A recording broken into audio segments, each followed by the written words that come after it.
Allowed. Okay, wonderful. We're recording. Thanks. Okay, let's go for it. A good Chodesh, everybody. Believe it or not, it's Rosh Chodesh Elul. Start playing the shofar tomorrow. Not Wednesday. Second day, I think, for shofar. wait. Second day Rosh Chodesh. Second day. Shofar starts, yeah. Aleph. And Lord still out. But a lot of people start with the David Ori tomorrow. Yeah, we do. That's our custom. Yeah. The David. Okay, so we spoke about different things that if somebody worships those things, they can't be used for the temple. If you remember last week or the week before, we spoke about a sheep or an animal that somebody bows down to or worships.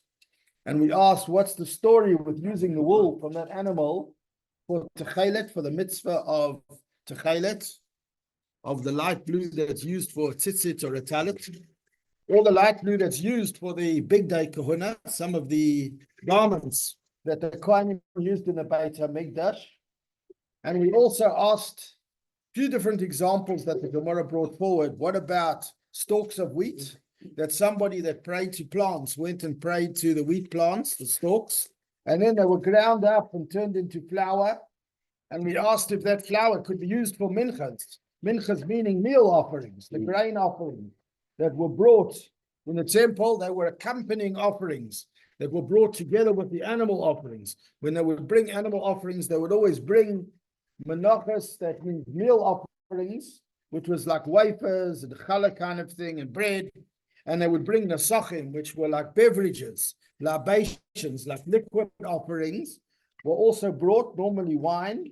That's why when we have davening, Yom Tov's coming, you always hear the words uminchato v'nizkehem, and it's meal offering, and it's beverage offering, or it's libation. So we already spoke about the meal offering, and the Gemara wanted to know that if somebody bowed down to or worshipped the stalks of wheat, is it a problem?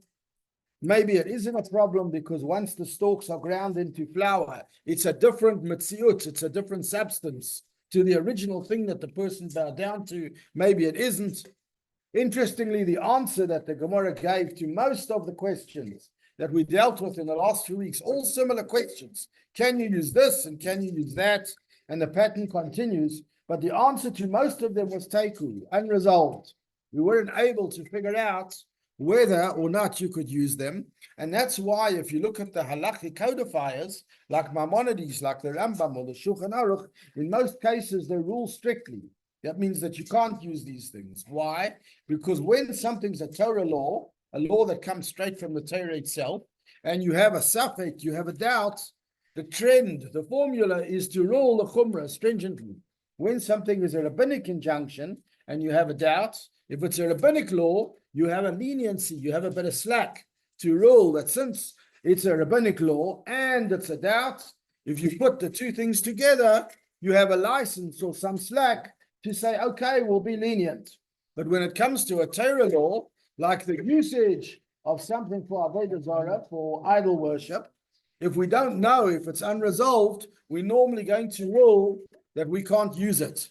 Today's one, similar idea, is about the sochim. The water and wine. Work out exactly what thing they bow down to. Okay. The best is spent the whole day by. This is the subject here is about what you're allowed to use. The nasachim, the libations or the beverage offerings, had sometimes there was wine, and sometimes they used water, and the water that they used came from springs. The water came from natural springs, natural water sources. You know, like nowadays with all the water trouble, many people go and install a borehole. I've even got one in my place, a natural underground borehole. We can pull up water from under the ground, just like they did, Bolliger years ago. So now the question that Rabbi asks in today's Gemara, what happens if somebody goes and worships the spring? You could think normally the things that people worshipped were things that had a bit of power. When things had natural power. So you can imagine water gives life. In the time of Egypt, we're told that the Egyptians worshipped the Nile because they saw how the Nile irrigated the land and gave life to the plants and the fields. So generally, one of the things that often became a deity, that often became served or worshipped, were things that had some type of natural power. So what would happen is, if people saw that something had power, they would mistakenly forget that the real power is the Eibishter, is the Almighty that's behind it. It's true that nature is a great miracle, but the real miracle of nature, the real power of nature is Hashem above, that is the koyach behind it. And often people would get confused and turn what they envisaged as the power into the religion. And that's why they would bow down to different natural forces. And we actually have it in the parshiot, in the portions of the week that we've been reading in the last few weeks. The Varim v'Eschana and Eikev Ra'ai, that we had in this last week's parsha, if a person bows to the sun, the moon, the stars, or the hosts of heaven, anything that a person sees and feels that maybe the power that it's exhibiting belongs to it itself, instead of realizing that all these powers are just a manifestation or a reflection of Hashem. So what happens, coming back to today's exact Gemora, if somebody decides that a water spring is some kind of spiritual deity, because, after all, it produces water, and water equals life. So they go and they worship the spring. Now, are you allowed, Rabbi's question, to use water from that spring in the sanctuary, in the temple? When you're looking for water to make a holy offering, a libation, can you go and use water from a spring that people worshipped? Inside, Rabba asks, if somebody bows, worships a wellspring, a spring of water, what's the ruling concerning its waters for Nesachim? Does this person cause the waters of that spring to now become disqualified for being used for a water offering in the temple? So the Gemora, as its usual style, starts to unpack the question. What is he asking over here? What is the person bowing to? When you talk about a spring, it's a movable type of thing. There's water, the water's moving, there's a force that moves the water, there's the, how would you call it, the shell or the piping. What exactly is he worshipping? What's the question? Are we saying that he's worshipping maybe the reflection? Maybe he's worshipping what he sees as a reflection in the water of himself and all the nature around. Maybe that's what he's worshipping, but not the water itself. Or maybe he's actually trying to bow and worship the water itself. And if you say that he's trying to worship the water itself, your question should already have been that even for common use, it should be a problem to utilize water that somebody worshipped. Why are we notching it up to ask if you can use this water for the temple offerings? We already said that even an ordinary person, for ordinary purposes, can't benefit from Avodah Zarah. So your question should have already started off, you can't even use this at home for your own purposes, never mind for the temple. What is the question and what is it about? So the Gemora says, La'olam, actually clarifying the question of Maya Kosaged.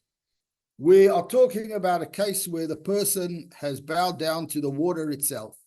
He's bowing to the water in front of him. He sees a spring. He thinks the spring is some kind of godly force, some kind of deity, and he starts to bow and worship the water itself. And this is the question. What are we questioning? Is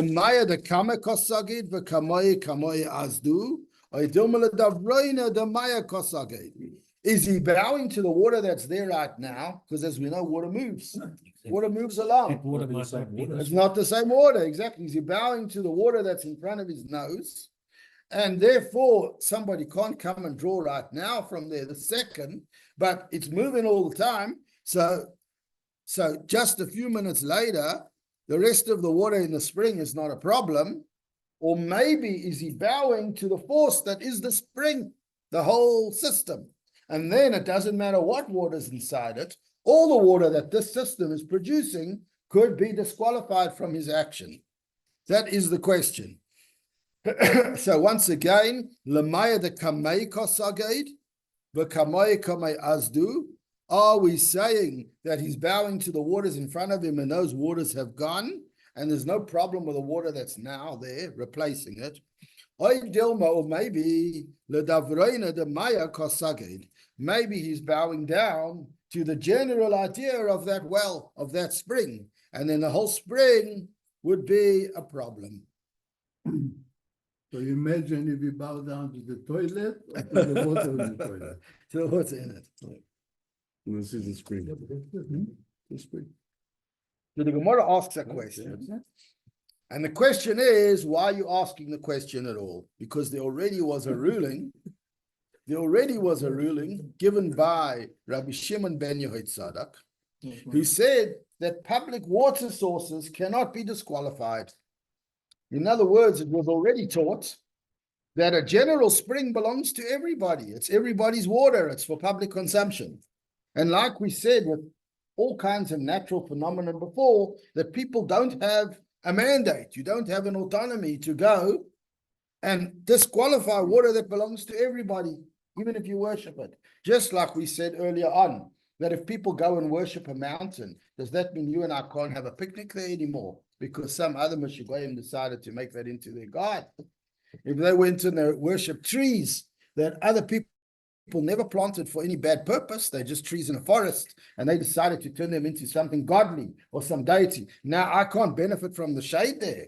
So we already said a principle that this type of public property, natural phenomena, is not subject to disqualification.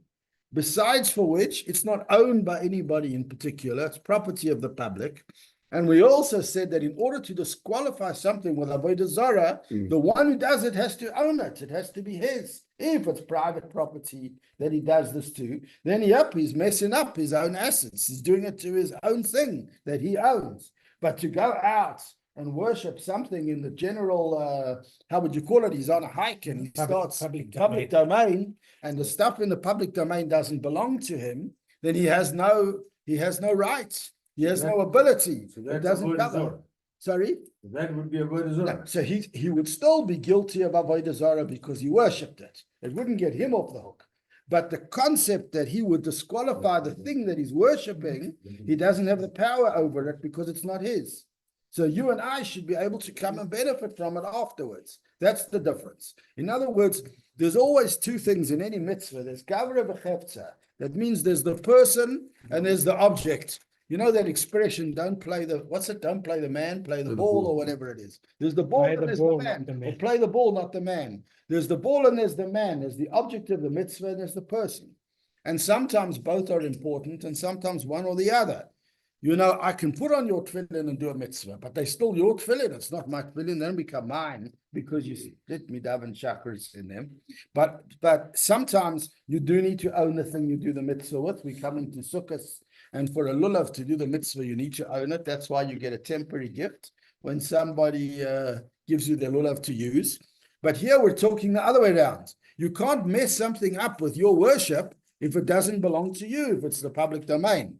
So you can't go out there and disqualify trees and mountains and all kinds of property that doesn't belong to you. You can still be guilty for doing Avodah Zarah. It doesn't get you off the hook. You shouldn't be worshipping things that are not God. So in terms of contravening the laws of being an idol worshiper, that won't earn you defense in court. You can't say, I couldn't serve it anyway. You're still chayav, whatever you chayav, miss or whatever it is.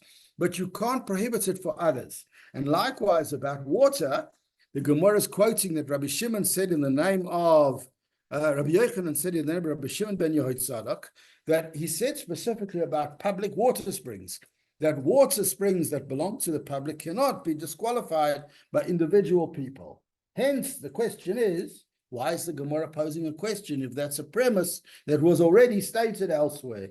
Why is the Gemora asking now that if you do bow to the water, can this water be used in the temple for the water offerings? We already said public water, no, what's it called? No disqualification. So the Gemara answers, it might be different, eh? maybe, let's see. You're right, Kodshim could be different. Umi matasrian, why would it become prohibited? V'ha'omar Rabbi Yochanan mishum Rabbi Shimon ben Yotzadok. Rabbi Yochanan said, quoting Rabbi Shimon ben Yotzadok, Ma'im shel Rabbim eine sarin. The waters that belong to the public cannot become prohibited. So the Gemara says, Lo tzricha, this is not the case. We're talking here the koniba ma'ara, that it came out of one specific location that's privately owned. We're talking about a spring that is a self-contained independent spring, and this spring belongs to a person, maybe like a modern day borehole. Borehole's on your property, it's your borehole, it's your spring. Yeah, but Now the that it water is owned, not used. sorry, The water is not used. it's your spring, The water So- comes from somewhere else. not deep from- down.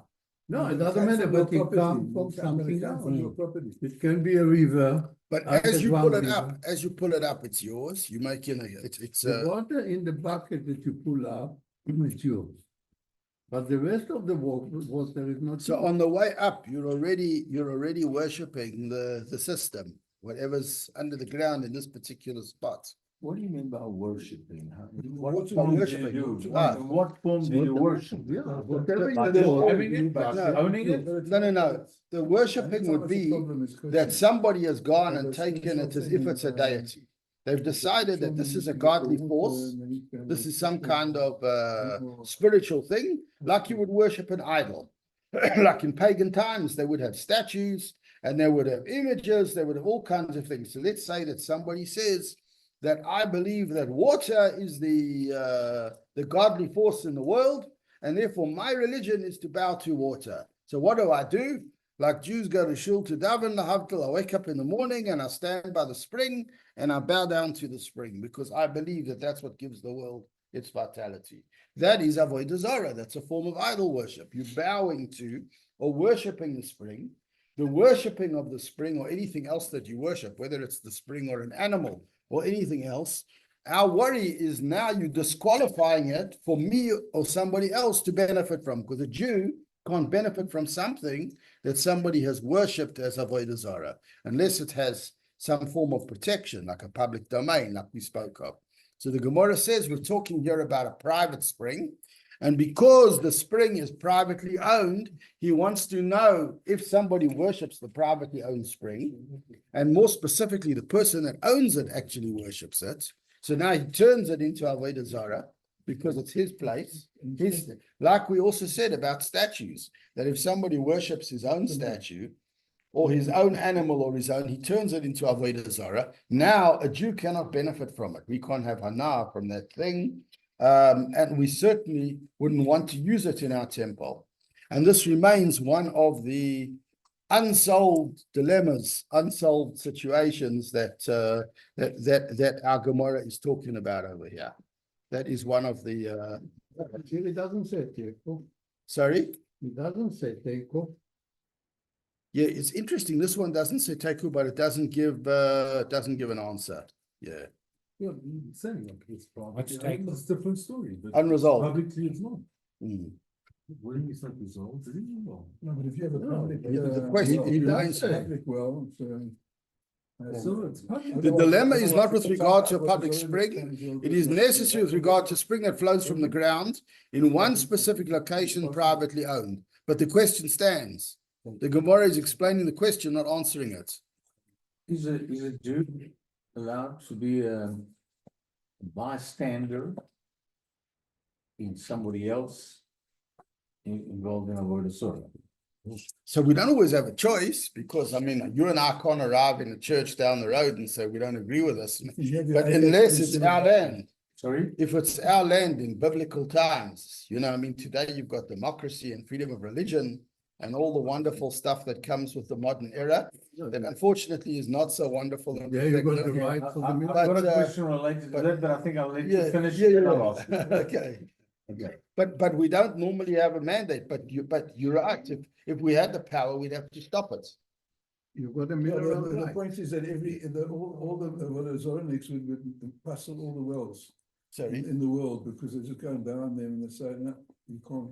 Then you can't. But we said they can't So puzzle they wells. can't do that. So they Yeah, can't do that. That's the Yeah, point. but we can't, they can't puzzle So that's wells. the reason why Yeah, they can't. It's yeah. public property. Yeah. But the other thing is that there is there is a situation where the kinderlach used to come and get the water. They were on an animal and there was some sort of what was that all about? Was that the libation water? I'm not sure what you talk, what you, There were children that who were pure, who went on an animal, a bull or something. oh, yeah, You know yeah, what yeah. I'm talking about? Yeah, in other words, they use them in order to get water for For the the libations. libations. Yeah, yeah. I don't recall Because there was exactly what the no- system was, But but the they, point is that there was no chashushis on it. Yeah, No yeah, doubt. yeah. Yeah. They wanted to bring in water that was absolutely pure. That's what you were on about. But it doesn't seem to have a specific answer.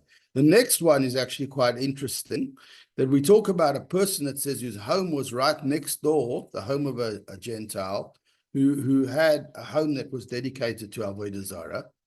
Now, you know, you have attached homes. Not many places in the world, people have houses that are attached to each other, and they have a common wall between the two houses. Or sometimes you've got a common corridor or vestitude, whatever you want to call it, between two houses that belongs to both properties. And what happens if you end up in a house and the neighbor serves Avodah Zarah? So now, when your house is up and his house is up, you don't have a problem because his Avodah Zarah is going on that side of the wall, and that's not your issue. As the saying goes, not your problem what's happening on the other side of the wall. But what happened was once in a while, I don't know if there was earth movement or what it was, walls fell down, walls got cracked, homes fell down, and people needed to rebuild. And when they rebuild, there's two things. There's the property that you're rebuilding on, the ground, and then there's the material. Sometimes you can reuse some of the material that fell down. Now, the problem is, the next Mishnah talks about, what about a Jew who shares a property or shares a home with a Gentile who's involved in Avodah Zarah? Now, the common wall falls down. Can you put it up again? Because if you put it up again, you're assisting with rebuilding Avodah Zarah. He's running some kind of temple on that side. Running a Jewish home. Why is this thing in Avodah Zarah if you rebuilding a joint wall? It's a common wall. Because it's a Goy common who- wall. It's a common wall. Let's say he's running a temple next door, you know, like Jews run a minyan at home. He's running an Avodah Zarah situation. And now the common wall falls down. And if you put it up together with them, you know, like two neighbors put up the wall in the middle, you put it up together with them, you're directly involved in putting up Avodah Zarah. Huh? It's also blocking it all. So the Mishnah, this is what the Mishnah talks about. Misha haya beisei samuch la'avodas kechavim. What happens to somebody whose home was right next to avodas kechavim? When nafal and it fell down, asur livnoisai. It's prohibited to rebuild avodah zarah. So what should he do? Keitzad yaseh. What should he do? He should withdraw 4 cubits into his own property and rebuild. So in other words, he started out they'll give more options in the Gemora. There's not only one, but the basic idea is you can't put up a wall if the wall is right on the border. You can't put up that wall again if you are going to be assisting with idol worship, with Avodah Zarah. So what you have to do, you have to lose territory. You have to pull your wall inwards and build your own wall, exactly, because you need to be at least 4 amos, 4 cubits away from his Avodah Zarah. How much is that? However, if 4 amos, if an you amma go- is about, You know, an amma is the typical distance, your average guy from the top of the finger to the elbow. So it's like, what is it? Similar to a foot or a half a meter. So 4 amos would be about 2 meters. You're going to lose about 2 Otherwise, meters. you can do a deal with him where he vattles it.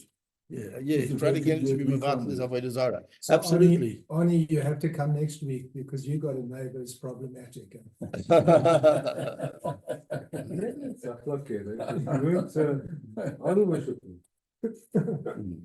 With the Indian neighbor. Yeah. So Misha, your basis something where going on also look nice case of Yase, Koi no specific shalai arba amos bayne. What happens, it continues by saying, what happens if he has a common corridor or wall that's his and also belongs to Avodas Kochavim, to the other side? They share either the space or the wall. So the Mishnah says, Nidon mechza al mechza. It's governed by 50-50 or by half-half, meaning that if there's a common, I think they call it a vestitude between the two places, like a corridor or a space, and according to the rules, they both are partners in the space, or they've got a thick wall that they both own, so it's either a hollow space or a wall. The way it works is the Jew can consider his space from the middle of that space or the middle of that wall. In other words, you can say 50% of the wall going outward or 50% of the space going outward is mine. Therefore, if I'm going to protect myself from Avodah Zarah, I can start to measure from that point in the middle. I don't have to measure from all the way inward. I can measure from half of the common area. So I wonder whether the guys from West Street Shul know this hello here. right next to the mosque there. The mosque is not Avodah Zarah. The mosque is not Avodah Zarah. It's not Avodah Zarah. They Church believe might. in one God. You go to a mosque, you can't go into a church. They believe in one God. I dare you, Huh? I dare you. Mention to us. You see the Palestinian flags all over that mosque. Monstrous flags, yeah. The Yes, Gemora people are says, carrying- banging Avon of people. eights of Afarim Metamin Kisheret Shinemar Yeah. Shakates to Shaktenu. So we'll have to rerun this Mishnah because we're going to learn the Gemara on it next time. But basically what the Mishnah is saying is that the material in the wall is different to the space. The law governing the material is different to the law governing the space. The material, when you take down the wall, is completely prohibited. It doesn't matter. You can't say half the material's mine, half the material's yours. But the space, the Jew is entitled to say that my borderline is halfway through that wall or halfway through that space. And so you're allowed to utilize the space that's yours, that's halfway up to the common area. And you're also allowed to use the half the space of the wall or the hollow, but should the wall fall and now either side wants to use the rubble or any material from the wall itself, you can't use it because it all mixed together and you don't really have an idea what's what.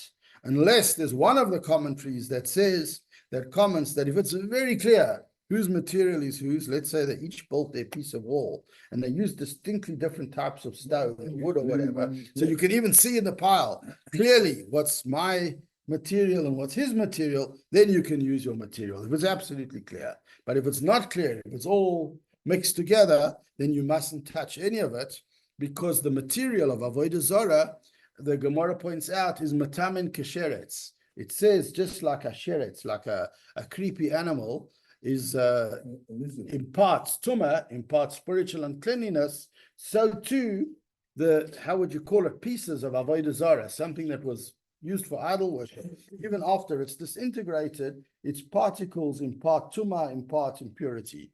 How do we know that? From this last week's parasha. It's in Bacher, where it says, Shakates to shaktsenu v'sa'ev to sa'avenu. You should surely abhor it and loathe it. The expression shakates is very similar to what the Torah uses when it talks about the type of creepy things that are loathsome and abhorrent. In other words, the kind that people like screech if they have to see them. They're not pleasant animals. So just like it says sheket by those things, they're loathsome to eat. They're loathsome for purposes of purity. So the same thing applies to particles of Avodah Zarah. But what we're going to have to do is relearn this Mishnah next week, and then we'll learn the Gemara that comes after it. But you can contemplate on something. Yeah. I was trained because I used to give our Sholem a lift to Yovel, to the Kollel there, and we passed a church. We try to avoid them. We didn't actually pass the church. We had to go around in a different direction. But if by chance we try and pass the church, you had to say to Shakates to shaktsenu, yeah. So technically, when one passes the church, that's what one's got to say. What does that mean?